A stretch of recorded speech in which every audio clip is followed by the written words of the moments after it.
খুবেই ভাল লাগিছে প্ৰথমবাৰৰ কাৰণে সিমেন্ট চাপৰিলৈ আহিছো বিহু কৰ্মশালা দিবলৈ আগতে আহিছিলো ধেমাজিত কিন্তু প্ৰথমবাৰ আহিছো খুবেই ভাল লাগিছে আৰু বিশেষকৈ ভাল লাগিছে ইয়াৰ অভিভাৱকসকলে ইমান ধুনীয়াকৈ তেওঁলোকৰ সন্তানটিক লৈ আহিছে আমাৰ অতিকৈ আপোন বিহু নাচটি শিকাবৰ কাৰণে খুবেই ভাল লাগিছে খুব ধুনীয়া সহাৰি ইয়াত আসলতে ৩ শতাধিকৰো অধিক প্ৰশিক্ষাৰ্থী দেখিবলৈ পোৱা গৈছে খুব ভাল সহাৰি আৰু খুব ময়ো চেষ্টা কৰিছো খুব ধুনীয়াকৈ তেওঁলোকক আমাৰ বিহু নাচটি ধুনীয়াকৈ নিখুঁতভাৱে দেখাবলৈ চেষ্টা কৰিছো আৰু তেওঁলোকেও আমাৰ আজি অষ্টম দিনৰ কৰ্মশালাৰ দিন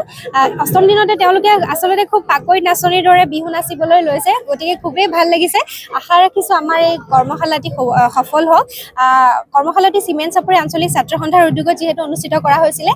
মই আশা ৰাখিছো আৰু আমি সকলোৱে আশা ৰাখিছো যে এই কৰ্মশালাৰ পৰাই খুব ভাল ভাল বিহুৱতী সিমেন্ট চাপৰিলৈ গৌৰৱ কঢ়িয়াই আনক অসমলৈ গৌৰৱ কঢ়িয়াই আনক তাৰে আশা ৰাখিছো এই বিহুৰ উপলক্ষে হয় আমি আপোনাৰ ফালৰ পৰা বিহু নামি হয় নিশ্চয় যেহেতু বিহু সমাগত গতিকে মই আপোনালোকক খুব ধুনীয়া এটি বিহু নামেৰে মানে এতিয়াতো শুনিবলৈ পাইছে চৌপাশে কেৱল কুলিৰ মাত গতিকে কুলিক লৈ এটি খুব ধুনীয়া নাম গাবলৈ ওলাইছো কুলিটি মহাগুচি গলে ক'ত থাকিবি কুলিটি মহাগুচি গলে ক'ত থাকিবি হিমালয় পৰ্বতত লুকাই থাকিবি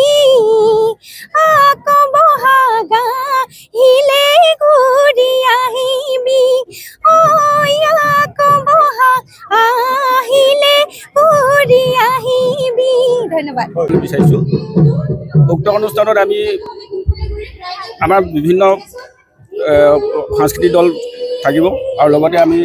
আজি 8 দিনকৈ আমাৰ কৰ্মশালা চলিছে আৰু এই কৰ্মশালাৰ পূৰ্ণাংগ ৰূপ সেইদিনা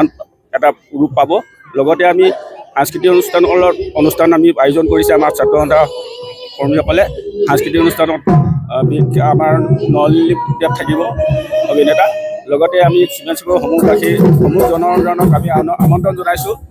উক্ত অনুষ্ঠানটিত আমি সকলোৱে একেলগতে সিমেন্ট চাপৰিবাসী এক হৈ বিহুখন কেনেধৰণে আদৰণি কৰিব পাৰোঁ আমি বিহু কেনেধৰণে সন্মান জনাব পাৰোঁ আৰু বিহু সংস্কৃতিৰ লগত সংগতি ৰাখি আমি পিঠা পনা প্ৰতিযোগিতা আৰু থলীতে মুগা পতা প্ৰতিযোগিতা আমি আয়োজন কৰিছোঁ গতিকে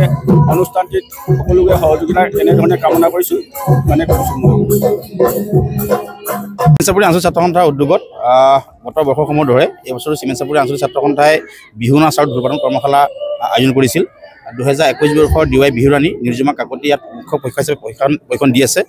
ভালে সংখ্যক ছাত্ৰ ছাত্ৰী ইয়াত কৰ্মশালাত অংশগ্ৰহণ কৰিছে আৰু ইয়াৰ লগে লগে এই কৰ্মশালা শেষ হোৱাৰ লগে লগে 31-14 এপ্ৰিলৰ তাৰিখে সিমেন্ট চাপৰি মিনি ষ্টেডিয়াম প্ৰাংগণত আমি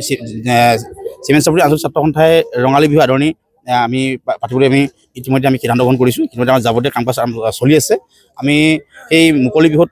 সদৌ ছাত্ৰ সন্থাৰ নেতৃবৃন্দ থাকিব জিলা কমিটিৰ নেতৃবৃন্দ থাকিব ইয়াৰ লগে লগে আমি ভালে সংখ্যক এবাৰ প্ৰতিযোগিতা ৰাখিছোঁ পৰম্পৰাগত প্ৰতিযোগিতা ৰাখিছোঁ তাকৰিত ফুটা কটা প্ৰতিযোগিতা ৰাখিছোঁ ঠাইতে পিঠা ওৰালত পিঠা খুন্দা আৰু পিঠা বনোৱা প্ৰতিযোগিতা ৰাখিছোঁ আপোনাৰ কণী যুঁজৰ প্ৰতিযোগিতা ৰাখিছোঁ আকৌ আপোনাৰ ৰচনাৰ প্ৰতিযোগিতা ৰাখিছোঁ উভয় আমি ভালে সংখ্যক প্ৰতিযোগিতা ৰাখিছোঁ এই মুকলি বিহুত অসমৰ জনপ্ৰিয় কণ্ঠশিল্পী পম্পী পৰৱী সংগীতানুষ্ঠান আছে ইয়াৰ লগে লগে অসমৰ জনপ্ৰিয় অভিনেতা নলিনীমী উপস্থিত থাকিব বিভিন্ন জাতি জনগোষ্ঠীয়ে কৃষ্টি দলসমূহ ইয়াত আহি তেওঁলোকে কৃষ্টিসমূহ প্ৰদৰ্শন কৰিব ইতিমধ্যে তিৱা বড়ো মিচিং ইতিমধ্যে গোৰ্খা এনেকৈ বিভিন্ন ধৰণৰ কৃষ্টি দলৰ আমাৰ যোগাযোগ চলি আছে সেই দলসমূহ ইয়ালৈ আহিব নিজৰ নিজৰ কৃষ্টি তেওঁলোকে প্ৰদৰ্শন কৰিব আমি এটা কথাই আমি ক'ব বিচাৰিছোঁ যে সকলো ৰাইজক আমি আগতীয়াকৈ বাপুতিখন ৰঙালী বিহুৰ ওলগ জনাইছোঁ আৰু অহা 14 এপ্ৰিল তাৰিখে সোমবাৰৰ দিনা আমি সকলোকে সিমেন্ট চাপৰি মিনি ষ্টেডিয়াম প্ৰাংগণৰ বিহু বাকৰিলৈ আহিবলৈ আহ্বান জনাইছোঁ।